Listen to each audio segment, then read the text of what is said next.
చెప్తే ఆ రోజు వీళ్ళు కూడా అసెంబ్లీలో ఒప్పుకొని తర్వాత ఏం తమ్ముళ్ళు ఇన్నారో నాలుగుకు ఎన్ని మడతలు ఉంటాయో నాకు తెలియదు కానీ వీళ్ళ బిహేవియర్ చూస్తే అమరావతికి మేము కూడా ఒప్పుకుంటామన్నారు. ఒప్పుకున్నారు. ఒప్పుకున్న తర్వాత అధికారం వస్తానే పేటు ఫిరాయించి 3 రాజధానులు ఏంటని మాట్లాడారు. 5 ఏళ్ళు 3 ముక్కలాట ఆడారు.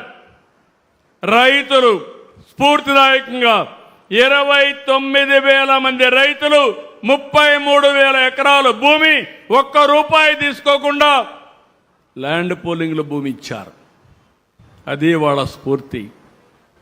ఒక సుందరమైన నగరం తయారు చేయాలనుకున్నాం.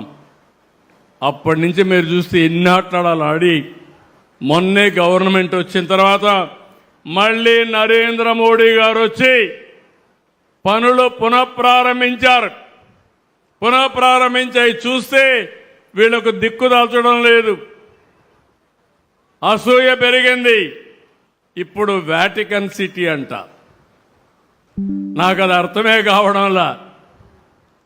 మ్యావిగన్, వాటికన్ సిటీ తరహాలో మ్యావిగన్. మీకు అర్థమైందా తమ్ముళ్ళు? మీకు అర్థమైందా మా ఆడబిడ్డలు? మ్యావిగన్. నేను అడుగుతున్నా ఇక్కడ వాళ్ళకి, అమరావతి కావాలన్నా రాజధానిగా? కావాలంటే చేతుల పైకెత్తండి. ఏ ఒక్క వ్యక్తి అయినా మ్యావిగన్ సహకరిస్తారా అని మిమ్మల్ని అడుగుతున్నా. మళ్ళీ 3 ముక్కలాట కావాలన్నా అని మిమ్మల్ని అడుగుతున్నా. రాజధానిని విధ్వంసం చేసుకుంటావా అని మిమ్మల్ని అడుగుతున్నా. ఒక వ్యక్తికి ఇల్లు ముఖ్యం, రాష్ట్ర సమాజానికి రాజధాని ముఖ్యం. ఈరోజు తెలంగాణ ఉంది, హైదరాబాద్ మా రాజధాని అంటారు. కర్ణాటక ఉంది, బెంగళూరు మా రాజధాని అంటారు గర్వంగా. మొన్నటి వరకు అది కూడా చెప్పుకోలేకపోయాం. ఇప్పుడు మాట్లాడుతున్నారు, డబ్బులు ఎక్కువ ఖర్చు పెడుతున్నారని మాట్లాడతారు. సన్నాయి నొక్కులు నొక్కుతారు. ఎవరైనా భూమి ఇస్తామంటే ఇవ్వనీయకుండా అడ్డంకులు సృష్టిస్తారు. ఎన్ని అడ్డంకులు సృష్టించినా నేను ఎక్కడా రాజీ పడను. రేపే మీరు చూస్తే 13వ తారీఖున రాజమార్గం యాక్సెస్ రోడ్డు, ఫస్ట్ రోడ్డు రాజధానిలో వస్తా ఉందని మీ అందరికీ హామీ ఇస్తున్నా.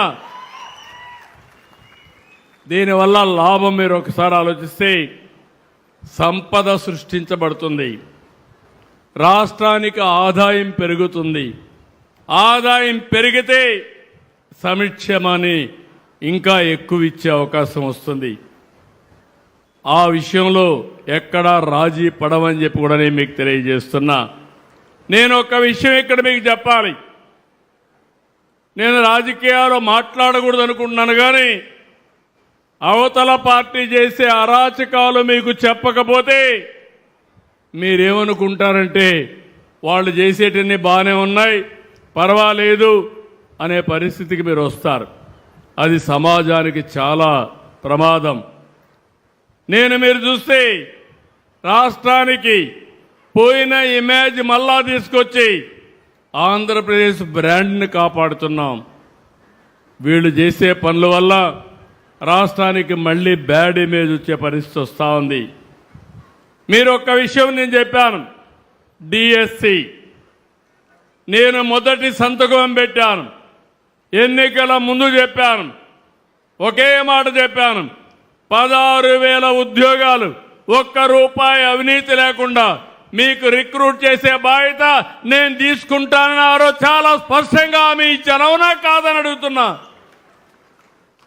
అయిన తర్వాత 300 పైన కేసులు వేశారు. ఉద్యోగాలు ఇవ్వడానికి వీలు లేదని, రిక్రూట్మెంట్ చేయడానికి వీలు లేదని అవన్నీ అధిగమించాం. సంవత్సరంలో డిఎస్సి పెట్టి, ఇంటర్వ్యూలు పెట్టి, అందరినీ పిలిపించి కుటుంబాలతో సహా 16,000 కుటుంబాలు పిలిపించి వాళ్లకు నియామక పత్రాలు అందజేశాం. 1 ఇయర్ అయింది. ఉద్యోగాలు చేస్తున్నారు, పిల్లలకు బాగా చదువు చెప్తున్నారు. నిన్న మొన్న వీళ్ళు వచ్చి మళ్ళా అవినీతి జరిగిందని పేపర్ లీక్ అయిన మాట్లాడే పరిస్థితికి వచ్చారు. ఇంతవరకు ఒక్కరు కూడా బయట వాళ్ళు చెప్పలేదు. ఎవరు రాజకీయం చేశారంటే గొడ్డలి పార్టీ రాజకీయం చేసే పరిస్థితికి వచ్చారు. ఆ విషయం మీరు గుర్తుపెట్టుకోవాలి. దీనిపైన కోర్టుకు వెళ్ళారు. కోర్టు మళ్ళా చీవాట్లు పెట్టింది, కొట్టేసింది. కానీ ఇప్పుడు కూడా ధర్నాలు చేస్తారు. ధర్నాలు చేసే వీళ్ళు చేసే పనులు మీరు చూస్తే ప్రజలకు ఇబ్బంది కలిగించాలని ప్రయత్నం చేస్తున్నారు. ఒక తరాన్ని నాశనం చేశారు. ఇంకొక పక్క ఇప్పుడు జంజీ అని మాట్లాడతారు. వీళ్ళు జంజీ కాదు, గొడ్డలి జే. జగన్మోహన్ రెడ్డి గొడ్డలి. నేను ఒకటే చెప్తున్నా, మీరు చేసే అరాచకాల్ని ఎట్టి పరిస్థితుల్లో ఉపేక్షించే సమస్య లేదు. ప్రజల బాగోగుల కోసం ఈ ప్రభుత్వం అవసరమైతే కఠిన చర్యలు కూడా తీసుకుంటారని మరొక్కసారి మీ అందరికీ హామీ ఇస్తున్నా. ఇది ఒక్కటే కాదు, గంజాయి బ్యాచ్, బ్లేడ్ బ్యాచ్, నేరాలు ఘోరాలు చేసే వ్యక్తులందరినీ ప్రోత్సహిస్తారు. మొన్న మీరు చూడండి, ఒక మాజీ మంత్రి, సమాజానికి హితం చెప్పవలసిన వ్యక్తి కొడుకు యాక్సిడెంట్ చేశాడు. చేస్తే ఏం చేయాలి? చనిపోయిన వ్యక్తిని హాస్పిటల్ తీసుకుపోవాలని లేదా అని మిమ్మల్ని అడుగుతున్నాను. బాధ్యత కలిగిన వ్యక్తి అయితే నేరుగా తన హాస్పిటల్కి తీసుకెళ్ళి ముందు ట్రీట్మెంట్ ఇప్పించి బతికిచ్చే అవకాశం ఉంటే బతికించాలి. అది చేయలేదు. మాజీ మంత్రి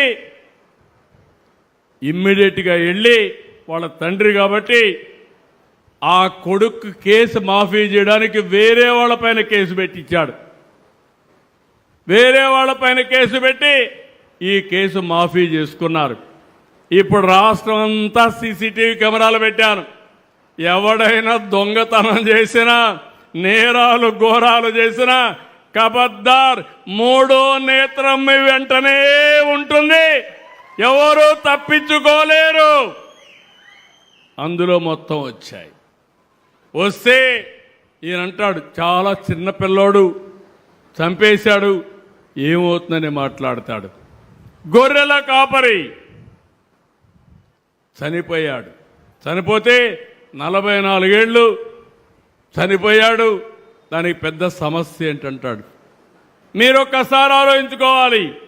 మానవత్వం ఉండాలి, మనుషుల్లో ఆలోచన విధానం ఉండాలి. మొన్న దానిపైన చూడడానికి పోయి రోడ్డంతా స్తంభింపజేస్తూ వెళ్ళారు. విశాఖపట్నం నుంచి 1 గంట జర్నీ, 7 గంటలు వెళ్ళారు. అక్కడ ఒక పోలీస్ ఆఫీసర్, ఒక మహిళ, ప్రజలను కాపాడవలసిన మహిళ, కాకి బట్టలు వేసుకున్న మహిళ. గవర్నమెంట్ వీరికైతే ఒక వెపన్ కూడా ఇస్తారు. వాళ్ళ ఆత్మరక్షణకే కాకుండా ప్రజల్ని కాపాడడానికి అలాంటి మహిళ పట్ల అసభ్యంగా ప్రవర్తిస్తారు.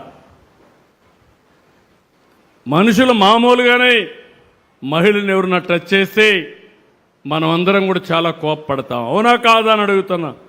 వెకిలి చేష్టలు చేస్తారు, ఇష్టానుసారంగా చేస్తారు. కడానావిడిని మాప్ చేసేసి ఇష్టానుసారంగా అసభ్యంగా ప్రవర్తిస్తే కనీసం కండెమ్ చేసే పరిస్థితి లేకుండా పోయింది. నేను అడుగుతున్నా మిమ్మల్ని, పోలీస్ ఆఫీసర్కి, మహిళా పోలీస్ ఆఫీసర్కే రక్షణ లేకపోతే మీకు రక్షణ ఉంటుందా? మహిళలు మీరే ఆలోచించమని కోరుతున్నా. మీకు రక్షణ కావాలన్నా లేదా అని అడుగుతున్నా. గంజాయి బ్యాచ్ కానీ రౌడీలు కానీ రెచ్చిపోతే మిమ్మల్ని కాపాడడానికి ఎవరుంటారని అడుగుతున్నా. అందుకే నేను ఒకటే చెప్పాను, ఇది కరెక్ట్ కాదని చాలా వరకు కండెమ్ చేశాం. ఈ 2-3 సంఘటనలు మీకు ఎందుకు చెప్తున్నానంటే ప్రజా చైతన్యం చాలా అవసరం. నిన్న పొగాకు రైతుల మీద ఎక్కడైతే వెస్ట్ గోదావరి జిల్లాకి వెళ్ళారు, ఏలూరు జిల్లాకి వెళ్ళారు, ఏలూరు జిల్లాకి వెళ్తే నాకైతే ఆశ్చర్యం. ఈరోజు మీ అందరికి అభిమానం ఉంది, వచ్చారు. ఇప్పుడు ఎన్నికలు పెడితే చీరాలలో మొన్నటి కంటే ఎక్కువ మెజారిటీ ఓట్లు ఇవ్వడానికి సిద్ధంగా ఉన్నారు. రాష్ట్రంలో కూడా ఈ పరిస్థితే. ఇలాంటి సమయంలో ఒక పర్యటన పెడతారు, పేరు పొగాకు రైతుల కోసం, చేసేది రౌడీజం. ఎక్కడికక్కడ రప్ప రప్ప అంటూ రోడ్డు మీదకి వస్తారు. వస్తే పర్వాలేదు, బ్రాందీ షాపుల్లో తాగిస్తారు. తాగిన వాడికి ఒళ్ళు పైన తెలియదు, బట్టలిప్పేసి రోడ్డు పైనే ఎగరతాడు. ఏంటి ఈ అరాచకం? ఒక రాజకీయ పార్టీ నాయకుడికి ఉండవలసిన లక్షణాలు ఉన్నాయని మిమ్మల్ని అడుగుతున్నా. ఇది న్యాయమాన మిమ్మల్ని అడుగుతున్నా. ఈ ప్రభుత్వం కానీ చర్యలు తీసుకోకపోతే